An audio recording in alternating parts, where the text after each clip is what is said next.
Another beautiful Wednesday morning right here on Dominion Television, the channel of choice. And this is Dominion Sport. And this wonderful morning, a whole lot is happening in the world of sport, most especially from the camp of the Super Eagles. We just have one day to go for the big game, the World Cup playoff against Gabon, right here in Morocco. In the early hours of the evening yesterday, we got the report that the Super Eagles are boycotting training and most likely will not participate in the World Cup playoff because of unpaid allowances and bonus dating back from 2019. All this and more on the show. We'll be talking about the camp of the Shooting Stars Football Club right here in the city of Ibadan as the game has been postponed ahead of the clash against defending champions Remo Stars. Also, we'll be taking a dive straight into the world of basketball right there on the show this wonderful morning. I am Paul Abe Toluwanimi and I have the expert analyst himself, Samson Balogun. And trust me, this morning, I think it's time to unveil the skill, the reason why we call him the man with unbiased analysis and undiluted reports. I remember talking to him this morning. I'm saying, I'm sure you're ready to talk so much about the situation of the Super Eagles of Nigeria. Top of the morning to you, Samson Balogun, and how are you feeling this morning? Well, a very beautiful morning to you, Toluwanimi, and of course, top of the morning to you all out there for joining us on the show this morning. There's a lot to unpack on this show, as you rightly said, from the camp of the Super Eagles to that of Shooting Stars, and a lot of other stories to be touched. But most definitely, when you talk about the Super Eagles, I think I consider them to be a cartoon network at this time around. It is funny, but not funny. But then we'll get to that part and then we'll dissect it as holistic as possible. Okay, let's take a dive straight from the stories this morning from Shooting Stars Football Club. We got the report that the MPFM match day 13th fixture against the Remo Stars have been postponed. New date will be communicated in due course. And they are saying we appreciate the understanding and continued support. There you have on the screen. The game we would love to have for this weekend has been postponed. And Samson Balogun, when we got the report this morning, a little bit shaky, and you wonder why they are not. We have not been able to get a good fact reason why this game has been postponed. Well, unfortunately, it has to be postponed. And then when they cited the reason, I read on other platforms, and for Shooting Stars, they did not post why. But on other platforms, they said due to unavailability of the Lake Salami Stadium. Then I did my research, and I discovered, it is more political than sporting. And it begs the question of how we prioritize things in Nigeria. Are we saying you didn't know that this was going to happen before now? That's a question. But unfortunately, I really don't want to talk about the political aspect of it because this is a sports show. But it's a big disgrace that, where we call the home ground of a particular team that they have used for so many years is not available to the team that owns the stadium. So it's a big question. Okay. Who's in charge? And then who allocated that stadium for other purpose when Shooting Stars was having a home game? That's another question. But, well, it's an unfortunate situation. The fans are actually waiting and eager to see their darling team play at home on Sunday, and then, boom, something came up. The stadium is not available. Why? We don't really know. But then I know that they said due to unavailability of the stadium. But the truth is, this particular game is what we call the Southwest Derby between Remo Stars and Shooting Stars. Always a fierce encounter between these two teams. And when you watch these games, you will always be happy, even if your team loses. The ambience, the stadium, what the stadium looks like, how it comes to life when you are in the stadium really shows a lot. And I did further research and discovered that a certain brand of drink has actually taken over the branding for the day. There is going to be entertainment. A certain artist, Barry J, was going to come to town. There is Alaji Tirileda was going to come to town to play on that particular day, just because a particular brand wanted to make it look funkier than usual. Unfortunately, it's not going to happen.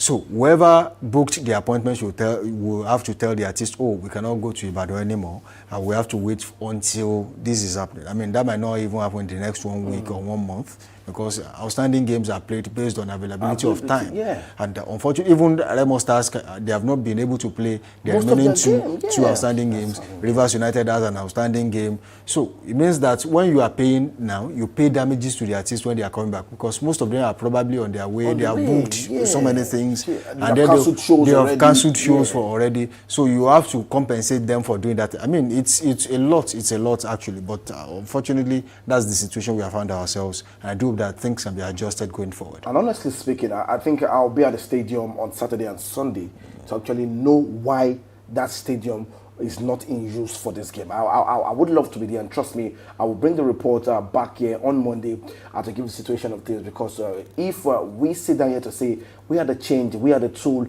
to put things right in sport in Nigeria, I think we need to start doing that as soon as possible. Let's take more updates from the camp of Shooting Stars. We got a report that they can confirm that Samuel Okon underwent a successful surgery on his Achilles tendon injury on Saturday. The procedure went smoothly, and Samuel has now commenced his rehabilitation and recovery process under the supervision of the club medical team. Everyone at Shooting Stars sent their best wishes to Samuel for a full and speedy recovery. Signed Shooting Stars Sport Club 3SC. Well, I saw the story on Toby, the sporting director. I saw the post on his timeline yesterday, and he was quite cautious about what he was going to say. He was saying they went to play an away game, and then the guy fell into a ditch, which actually tore his Achilles tendon. And that's, for me, if you are abroad, when you have everything available for you to recuperate, you are going to definitely spend 9 months on the sideline. It happened to Yakubu Ayegbe and a host of other players like that. So the minimum is 9 months. Now, imagine being in Nigeria where the care is not that good. I want to really and sincerely thank the management, the current management of Shooting Stars Sports Club. For the first time in the history of the club, they are taking injuries of these players quite seriously. We spoke about Desmond Ojeatefan, who's back to full fitness after a long time out. The club paid in full for his surgery, and he's back. He's now a member of the team. He's training actively. You might just see him play in the next game. And then you talk about Murita Lataye, whose surgery was also paid for. I mean, it's really a fantastic one. Then you talk about a certain guy, DM, fantastic guy. I mean, Abdullah, I want to remember his surname. Abdullah also got injured last season. So many people thought Shooting Stars was just going to release him like that. But when this management came on board, they called them back. I said, look, you were a player of Shooting Stars when you got injured, and we are going to take up that responsibility and pay you. I think their surgery cost about 5 million naira. The club settled it, and they have had their surgeries. They are recuperating. About 4 or 5 players within the space of how many months? Just about 3 or 4 months that they came into this administration. So I want to say a very big thank you to that team. I mean, I'm a sport lover, and I love when careers don't get truncated by injuries, especially career-threatening ones. This club has done so much in recent times. We have had issues of players who got injured and then stylishly they were released and pushed out of the club, but that's not the case here. The club is making sure that the welfare of the players is not just about remuneration, what they get at the end of the month. It's about how do you feel as a person. Your mindset. They have a psychologist who is working with the players.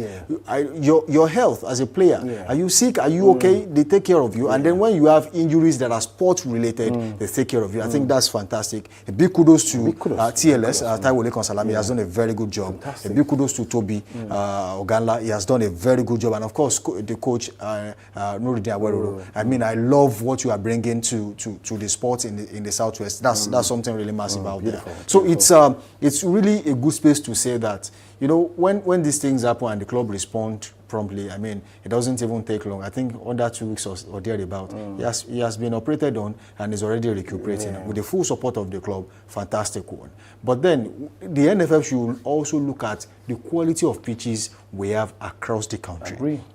The stadium Remo Stars was using, their Remo Stars Stadium in Ekene, nothing was wrong. I mean, from a layman point of view, when you look at that stadium from afar, they played there last season and we saw it.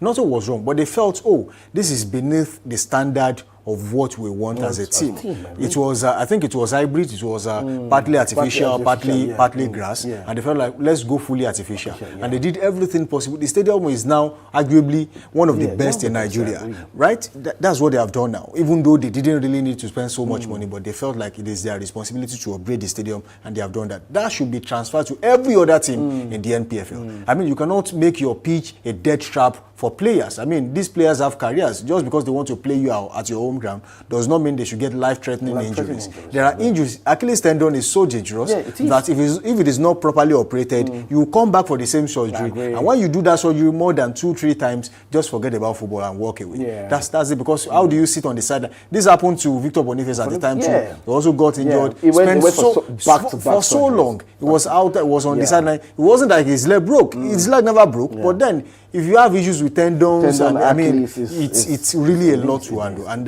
you know, he's back now. He's doing excellently well for himself. That is because he got the kind of care he deserved and needed at that time. So there should be an insurance policy. If the club feels like you know, we don't have contingency plans for these players, maybe you should involve yourself in an insurance policy for all the players. The moment they sign a deal with your club, insure them. I mean, it's a one-off thing. For this season, we are paying 300,000, 500,000 for each player. When they get injured, then they can always come to you. It's most of the times, at least Bola Gade, 2 seasons ago, he played all 38 games, no injuries, no red card. He was on the field of play for all 38 games, meaning that it is only on a few occasions that you get to see players who get injured and then they are on the sidelines. I mean, serious injuries. There are some injuries that you just have to rest, and once you are rested, you'll be back. You'll be fully fit in maybe 2-3 weeks. So this should be done. There should be an insurance policy, and teams should be encouraged to make sure that they put their pitches in a quality shape that it will suit the NPFL. These players have long-term careers. Don't destroy it because you cannot spend money on your pitches. All right. That's the update coming through from the camp of Shooting Stars. And we, like Samson Balogun said, you know, we give a big shout out to the management of Shooting Stars, you know, making sure these players remain fit. Right about time to watch the highlight between Enugu Rangers and Shooting Stars Football Club. And when we are back, we're talking the camp of the Super Eagles. Stay connected. Don't go anywhere.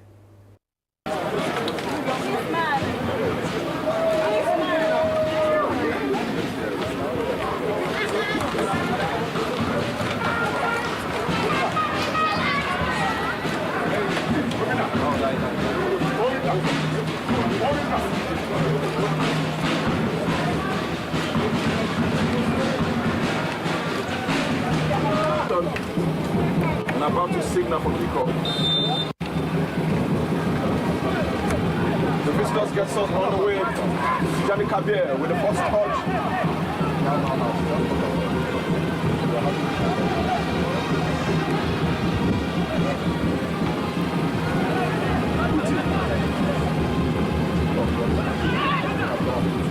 Oh, good touch.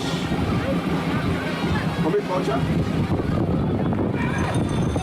Wins that battle. What can it do? Oh, good play up front. Chidebere Nwobodo driving. Finds himself in the box. Just possessed. Khalil with the header. Tijani. Ayobami, good touch. Left passes. The flag is up. White shirt in the box this time. Strokes is in the box. Kelechi Kouagou with the follow up. The rim! Not on target. With those throws, it's Daniel Itodo. He's on the bench. Imagine a Daniel Itodo that is known in the league for having those ball throws. A chance for shooting, but he was flagged offside. Now the flag is Johnny Alami. Ayobami. Oh, with a true pass.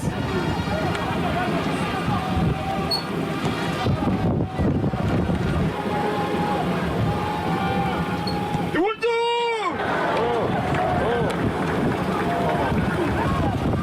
Take it quickly.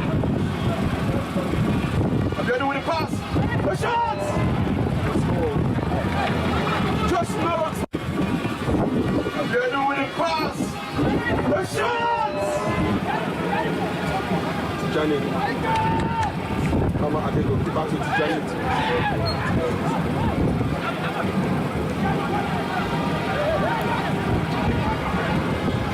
Kennedy Goke, lovely touch. What a way to take out your opponent. I hear the Calm Rangers. Bust into life. Kennedy Goke!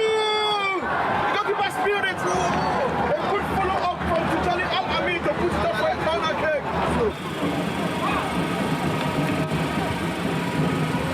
The fans, header from Obaje. And it's wrong! That's it!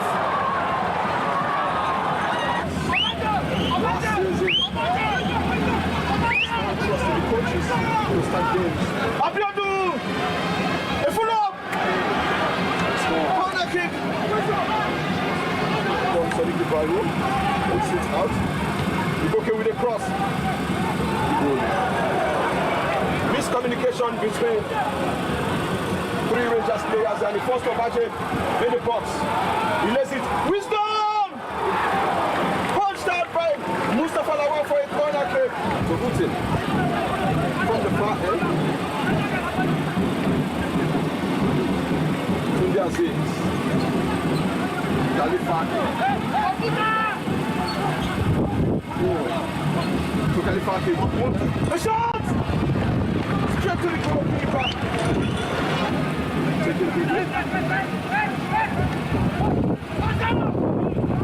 Gali sends it to the box. Header!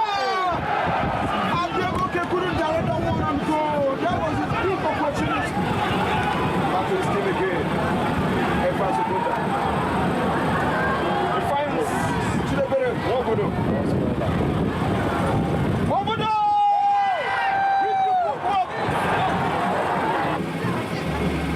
Putin with the throw. Sends it to the box. Head out. A full-on strike! From Tunde Aziz. Couldn't hit the target. In this half.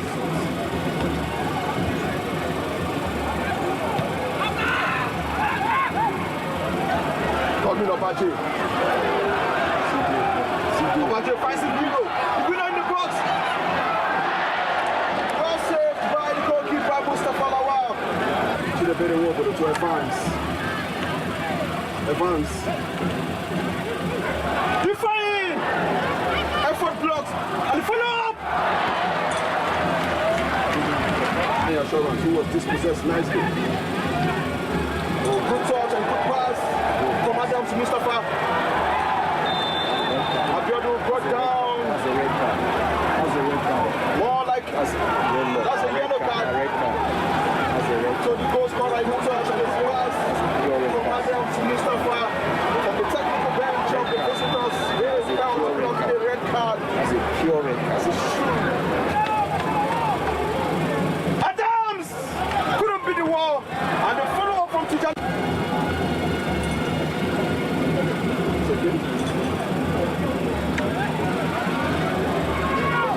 Bayomi.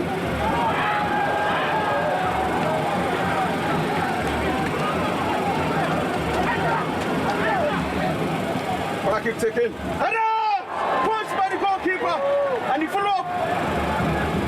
Another cross. This time, Header! Punch! Now Hamza. Aziz. Oh! Adebayo dispossessed. That was a weak one. The wicket couldn't Gremena. He saw the goalkeeper off his line. He wanted to chip in, but sadly, not well timed. Coach Nuruddin Aweroro, you throw more men in attack, or you think they should just defend for their life? But Rangers are the ones. All right, you're welcome back from that wonderful break. There you have it, the game between the Enugu Rangers and the Shooting Stars Football Club. A fantastic game, and the victory went in favor of the home side, Enugu Rangers. Let's move away from that and let's talk the camp of the Super Eagles. At this point in time, we have 18 players in camp, and as earlier, towards the night and this morning, we got the report that Maduka Okoye already arrived at the camp for the Super Eagles. But there you have it on the screen. We have Calvin Bassey, Alex Iwobi, Samuel Chukwueze, Toluwaroko Dare, Olalekan Olusegun, Wilfred Ndidi, Moses Simon, William Troost Ekon, Benjamin Fredericks, Chidozie Awaziem. We have Bruno Yemechi, Victor Sime, Amas Bazoge, Stanley Wambali, Samia Jaya, Demola Lukman, Akwa Adam, Chidera Ojuke, Bright Osai Samuel, Rafael Oyedika, Franco Yeka, Zedu Sanisi, and Aliazan Yusuf. Now, these are the players in camp, and the striking story this morning is the fact that we got the report that Nigeria Super Eagles are boycott training over unpaid bonuses ahead of the World Cup playoff. And Nigeria Super Eagles and officials boycotted training in Rabat, Morocco on 11th of November, that was yesterday, protesting unpaid bonuses and allowances from the Nigeria Football Federation dating back to 2019. The action took place 2 days before the semi-final playoff match against Gabon for the 2026 FIFA World Cup sport. Sources report no immediate resolution with the federation yet to issue an official response. This was the update we got yesterday. Let's listen to one of the media houses or an influencer that was there yesterday. I will come back to discuss in the studio right after that. That the Super Eagles of Nigeria players have boycotted training today. This was supposed to be their second training session, and usually second training sessions they do the tactical work and stuff, but due to unpaid allowances and disagreements with the NFF, they are not training today. To my right, you can see the team buses. If my camera person can pan to the right, you can see the team buses. They are all lined up, for the game, for the boys to go to training, but they were not coming out. And we saw the kits men offload the kits from the train from the buses as well. So yes, at the moment it doesn't look like it is already dark. They've missed their time slot allocated to them by FIFA to train at the stadium. And yeah, this boils down to what unpaid allowances. They have been owed allowances going back to some time. The negotiations have been going on with the NFF on how to pay it and other things. And I can confirm that the negotiations are still going on. We're hopeful that things will be resolved tonight or tomorrow so that they can train tomorrow for the game on Thursday. The camp is calm. There's not much activity going on. Earlier when I came, my first report, I saw the NFF president, paid my courtesy to him, saw the coach, wished him a happy birthday since today's his birthday, but these are not the kind of conversations that I can have with them about player boycott or allowances. No, I allow them to resolve what they got to resolve upstairs. So the negotiations are still going on. Nobody's saying much. We've seen the media officer who just confirmed it, and they are not saying much, but we are here to wait, and we're waiting for that development. So Nigerians should please remain calm. I know it's a tense moment for us. I know that we're expecting something different.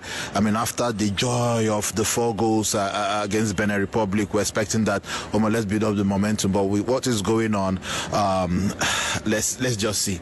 So this is your local man signing out, and I'll bring you more updates as the night goes by. Thank you very much. All right, there you have it, Samson Balogun. Yesterday, we got the reports, a real sad situation. We're just 1 game to go, and we are getting this report at this point in time. Samson Balogun, what's it like, and the mindset of the players right now, the situation of the Super Eagles, what's happening? Are we going to go ahead with this game? Come on, I just need answers at this point in time.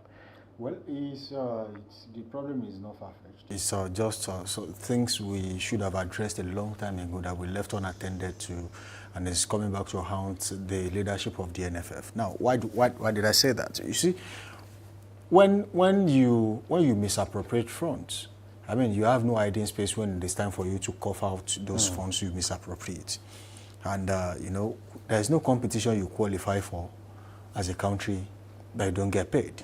No competition. Now, people might ask questions about where do NFF get funds from? Now, they get funds from sponsorship. There was a time we had a particular brand of sweet that was the official sweet of the Super Eagles. We have a beverage company. The beverage company that was the official beverage company of the Super Eagles. We had, I think there was another one. I'm trying to remember. They had about 4 or 5 brands, sponsoring the Super Eagles at the time. Now, you cannot maintain relationship. So when these brands are tired, they want to check out, they want to leave. And unfortunately, we are not able to manage those relationships. So in that area of sponsorship, we don't have, what we will call, the marketing structure. We don't have the structure. So let's just leave that aside. Now, the government of each country funds the Football Association. Okay. There's funding that comes from it. So that means that, because if they don't fund, how do you pay? Because when you look at members of staff of NFF, you ask yourself this question: do we need this much people in the NFF? If you go to Glass House in Abuja, you will realize that they are just too much. So why do you need so much people in the NFF? But then it's good that some people are gainfully employed. It's normal. Another thing we are failing to look at is the fact that every country gets funding from FIFA and CAF. Yes, they get money from FIFA and CAF. For every competition you qualify for, you get paid. You see, when they say, oh, the winner goes home with $2 million, right? It is not because you have won the trophy alone. It is because of your accumulated participation in the tournament until the final phase, which eventually you won. That's how it accumulated to $2 million. So if you participated in the group phase, you get paid for coming to the group phase. Even if you lose all the games, you get paid. Now, if you win some of your games, you qualify for the next round. For qualifying for the round of 32 or round of 16, you get paid. So after round of 32, for qualifying for the round of 16, you get paid. Down to the quarterfinals, semi-final, even if you play in the final, you get paid, whether you lose or you win. Now, you now get more money. As a winner, you get more money than the team that played in the semi-final, right? The team that played in the semi-final gets more money than the teams that played in the quarterfinals. So that's the hierarchy. So regardless of whether you lost all your games, you still get an amount of money that comes into covers of the stage, which is enough to cover the allowances of you coming to the tournament if it is well managed. But unfortunately, in Nigeria, we spend so much money. See, when they budget for things, yes, we want to spend $100 million to execute this particular competition. Yes, there's always a budget. Oh, we are going. We are paying. You see, what we apply the fire brigade approach in Nigeria, and it backfires. How do you take all the players from Ibadan, from Abeokuta, from Kano, from Port Harcourt, and you take them to Morocco? And it's until you get to Morocco that you begin to negotiate. Oh, if you win the game, we are paying you $50,000. If you win the game, we are paying you $2,000. No, there should be a structure before you leave. So whoever doesn't want to go with you will drop along the line. It's not by force, right? You don't force players to play for a national team. You don't force a national team to pick a player. So what this means is that when you are leaving, you send out a proposal to every invited players. Oh, you are going to this particular tournament. We are paying you so amount of money for winning. These are your match bonuses. These are your win bonuses. This is what you get if you win the tournament. All that will be written. Countries like Argentina don't have this kind of... Have you seen them discuss issue of money? Have you seen England discuss issue of money? Because before you leave home, you already know what you are getting. Nobody is going to... And another thing is, after knowing what you are getting, nobody will dispute that as you are winning those games, you get paid. It is only in Nigeria that when they want to pay you your match bonuses, especially in competitions, they give you cash. So they now take cash to Super Eagles camp and start giving them dollars. That's madness. It shouldn't happen. It's an aberration. Nobody does that anymore. You cannot find that in the UK. You cannot find that in Russia. Nobody pays anybody cash as match bonuses anymore. But in Nigeria, we still do it. They carry cash. So they want to give them dollars. You see, I really think that there are a lot of things to be corrected. But unfortunately, so many people will now blame the players. Oh, Shebi, you know that we have an important game to play. We have this, you have that. How do you explain in plain terms that someone has been held since 2019, has not been paid in 2025, and you expect that? How do you beat a child and expect that child not to cry? So since 2019, we are talking Amaju Pinnick era. That's towards the AFCON era. We're talking of some players like some. And you played in the semi-final of the AFCON. AFCON, come on. Meaning you got paid. You got paid. So CAF does not delay funding. They don't delay. So FIFA will not delay paying you. So why are you delaying the payment of these players? That's the question. And okay, so now, so why do you promise them what you cannot afford? Let me take it to that route again. Because if you are making 3 million, let's say for example you are making 250,000 from a particular tournament you are going to play, your budget should be within 250,000. right? Okay, you are not sure you are going to qualify for the next phase of the tournament. So we are playing the group phase. How much are we making the group phase? This is it. Oh, the government is supporting us with this social amount. We have sponsors. We have all this. So what is the budget? How much are we going to spend on hotel, on feeding, on match bonus, on allowances? All that will be put together. Oh, we are giving you this. But if we go to this extent of the tournament, you get also amount of money. That's where bonuses come from. I'm trying to phantom the whole process. So if the cameras are panning to my face and you're wondering why my heads are down and low, I'm wondering, the game is tomorrow and we are talking about this situation today. And I'm wondering, so my question now is, Samson Balogun, these players, when they fly from their club side, are they payment that goes to them to say, come from your club side to come represent the country, or is from their pocket this money is coming from? You see, most of the times the NFF buys the tickets. They buy the ticket. But some of these players don't fly, they don't come to the camp with, going by public flight because there can be cancellation and like and might be delay. So some of them do private jets. I know there was a time Victor Osimhen and some of these players, they met in the UK. They came, about 6 of them, they came back together to Nigeria on a chartered flight. Sometimes your team, let's say you play for a team that is, has a lot of money, they might say, oh, because we don't want you to go through stress. It's certain form now that has Chukwueze, Kevin Bassett, and right. So they them back. It happens, but not all the time. Exclusively in some cases, this do happen.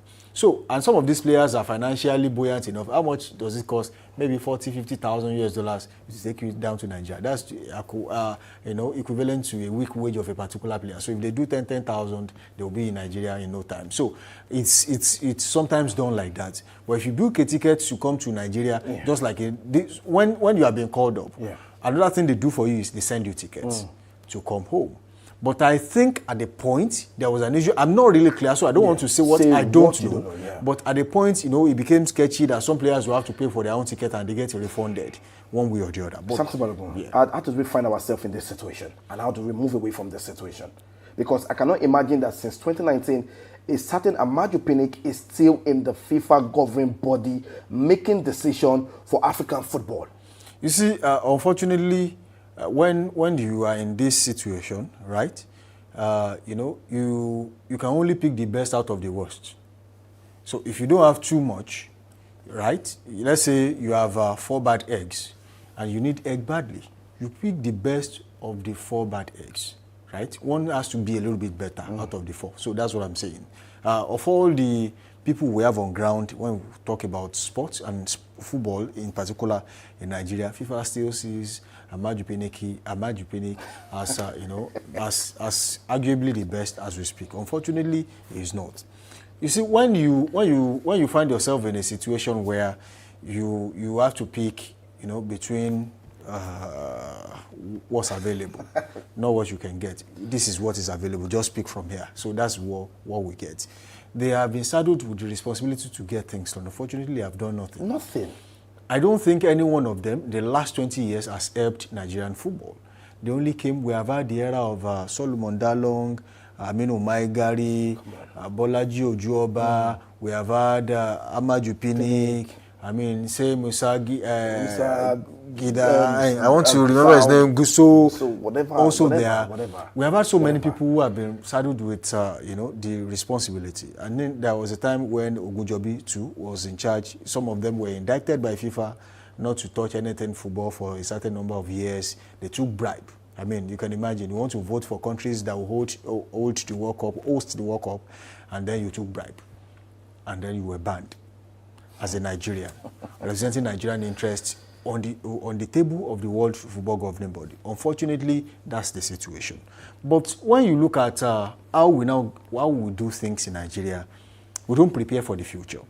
So many people will say, oh, why now? The players should have just gone ahead and played the game and then they will discuss this later. You only fight when you have a advantage. When you are in a situation to get what is rightfully yours and get it without blinking an eye. These guys don't care. If you don't call us tomorrow, we are not coming. If you call us, we will come. But then pay us what is rightfully ours. You see, I was talking to someone the day before yesterday. I think Osare Numa Saba was there. We were talking about a family member who, when she renders a service for me, I pay in full. In fact, I pay extra. But then when it is my turn to render a service for you, you think, Shebi, we are friends, we are family members, you should be able to do it for me for free. And I said, look, if you are not paying me, on Saturday I was meant to anchor an event for her. I said, I'm still at home as I speak. If you are not paying me, I'm not coming. That's the deal. I can give you a discount because we are close. Yeah. But I won't come for free. Free, it's possible. So pay my the worst you can do is to pay my logistics. And if you cannot do it, just walk away. So they are Nigerians, yes. You want them to be patriotic, they are doing that already.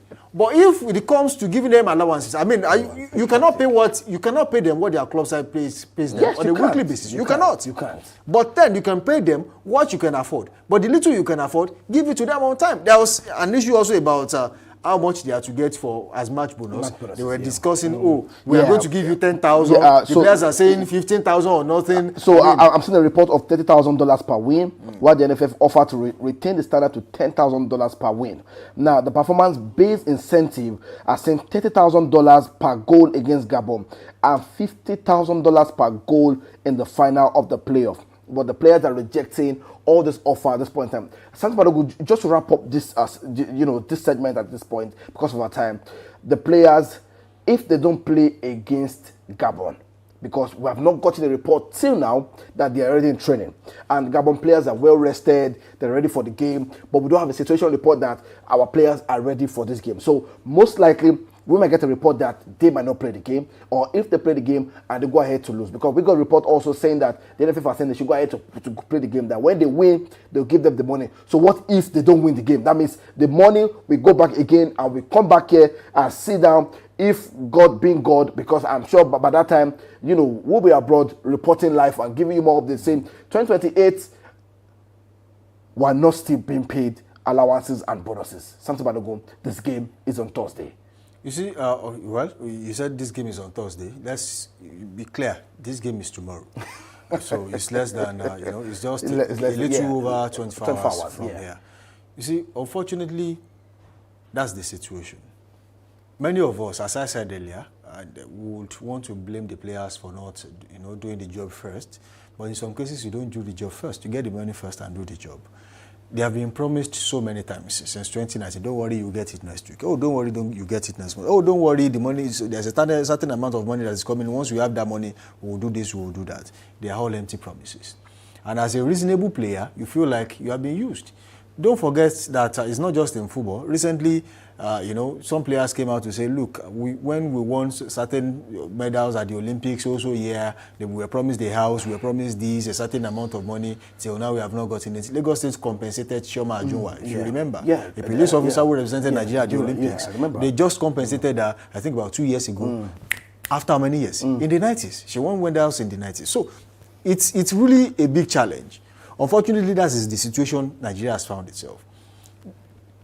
If the players go ahead to play this competition, you are talking about Gabon being rested. You see, it's when it comes to winning, it's from here. It's from the heart.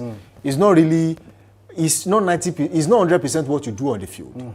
It's the spirit to do it that matters. These players want to play at the World Cup. A player like Victor Osimhen is really angry that this is happening. If he has his way, he would have paid all these players and said, look, let's get it done. But you cannot do that. Don't forget that recently Mikel Obi said we went to a particular competition. I think it was Beijing Olympics 2008. He said, look, I paid for this, I paid for that. Till today I've not been refunded. And someone came out to say, no, he did not pay all that thing, all those things he said. And he only paid for. He should have even paid from his pocket. That's the problem. So for every lie, there's an underlying truth. That he actually paid, even if he exaggerated how much he paid. We know that he paid. So the problem is that these players cannot continue to fund the NFF. Because if they come and they are not getting paid, it looks like they are funding the NFF. They are not the Nigerian. They are not. Yes. They are not. They are not. Yes. They don't represent Nigerians in any form of government position. So they don't have that. What it takes to fund the NFF. So what it means is that if you want to use them, you pay them. I mean, how do you use a spoon without cleaning it and expect to come back and use it the next time? You clean. Once you are done eating, you clean the plate. And I had somebody telling me that if you are in an organization and they are owing you for 6 years, won't you be coming to work? I'm like, that's one of the most tough statements I've heard from your mouth. Say, because how would you compare this to this? And So You see, I was talking to a colleague, who works, somewhere. I don't want to mention the man, don't want to mention the industry. They were being owed, I think, 8 months' salary, and was still going to work. And one day I called him. I said, "Look, you still go to work?" He said, "Yes." "You have not found a new work?" He said, "I think I love it here." "Oh, you love it where you are being owed 8 months' salary?" I can confirm to you that you are a thief. Come on, man. Because if you are not a thief, I don't see where you are getting money from to get to work. Even if you have alternative source of income, must you spend that money on going to a place where you are not being paid? So it means that you are stealing something there. You have to be investigated. So whoever is still working somewhere, he or she is being owed to the tune of 6, 7, 8 months, you are a thief. Someone should investigate you. Come on, man. Because even if you have a source of income, aside from what you currently do, it means that something is wrong with you. You are not in your right senses. All you have to do is to focus on your other source of income and just survive. But then people will say, "Oh, they should get it done." It is not done that way. It's not done that way. It's not done that way. All right. That's all we can take on the show this wonderful morning. I would have loved to even talk about the basketball league, which is another story for another day. But we'll be back here tomorrow to discuss that on the show because of our time. We hope the situation will turn around for the Super Eagles. Well, maybe before 5 p.m. 5 p.m. We should get a good news coming from that end, and we hope for the very best for them ahead of that big clash against Gabon tomorrow. That's all we can take on the show. Samson Malago, I say a big thank you to you for giving us your wisdom on situations like this. Also, you can drop your comment in the comment section right there. And also make sure you subscribe, make sure you follow, make sure you like, and make sure you share. This is Dominion Television. This is Dominion Sport, where we give you undiluted report. I remain a Bay Paul to the one me. Have a fantastic day and stay blessed.